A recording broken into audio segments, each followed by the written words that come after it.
Sam, I can tell you President Ruto will not pick Kindiki in 2027. Why? Of course, because Kindiki does not have the support. Ruto will not pick Kindiki as his running mate. That one, you can take that to the bank. He won't. Kindiki does not scare anyone. He doesn't scare anyone because he knows. He's not the one who will come. Shame on you, Kindiki. So what? Sam, I can tell you President Ruto will not pick Kindiki in 2027. Why? Of course, because Kindiki does not have the support that may not be able to deliver as many votes to President Ruto, maybe as Gladys Wanga may. I mean, it's a game of numbers, and we know. So, I mean, this is something, Sam, unless we want to bury our heads in the sand. What if he does? What if he goes for deputy president as a running mate? Who? The deputy president. No, but he cannot do it. I mean, we'll be here, Sam. Let's pray to God that he keeps us. We'll be here. I mean, that is a seat that you give to the region in which you want to invest, so that you can get votes from that. And Senator, then, isn't that... Hao watu wawili. Mimi nawaambia hiyo power imeingia kwa akili za watu. I'm telling you, jamaa akiongea kama huyo Kindiki. Mkikutana tu hivi mwanaume tu mwanaume, unafikiria anaweza ongea bila anaongea. Weka kibare akakwambia. Lakini jua anajua vizuri, atajificha nyuma ya polisi. Hapo anakaa kwa soprano kako. Oh yeah. Let's see you. Tomorrow. Let's see who will come to the road tomorrow. Hiki kimutu hiki. Wacha wapeleke hiyo kierere huko Haiti. Wacha wapeleke hiyo kierere. Mzee anamka, unasikia IG of police akiongea. Ati we will be deploying at 5 a.m. We will crash you.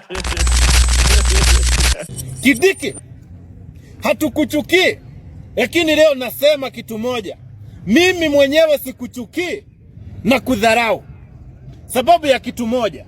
Wewe ni kiongozi wa mlima kulingana na Sabina Joy.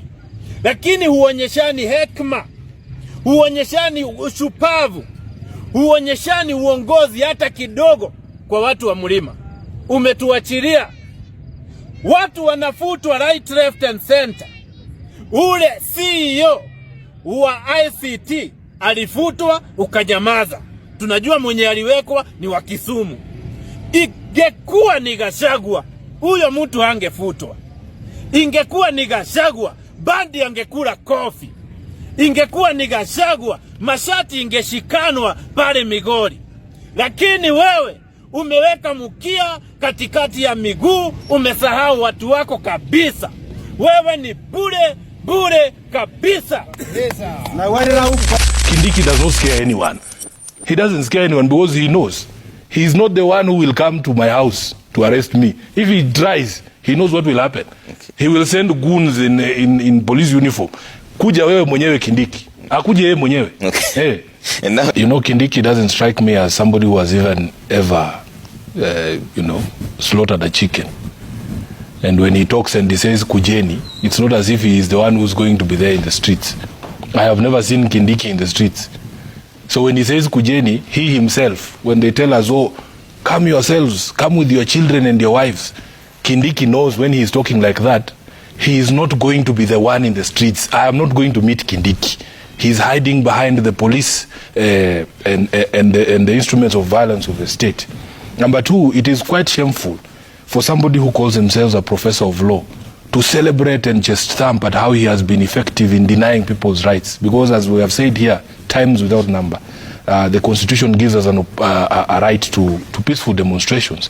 Yesterday, Trevor, you guys have just run the report here. There were candle vigils across the country. What was the justification, for instance, for the police breaking up the candle lighting ceremony in Mombasa?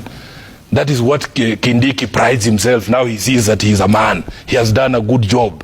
He has bludgeoned children and women in their houses, and he feels that he is proud that now that he is a man, he has done a good job. But when you ask them, when are you going to drop the price of unga? Kindiki is not that eloquent. He will develop a speech impediment immediately.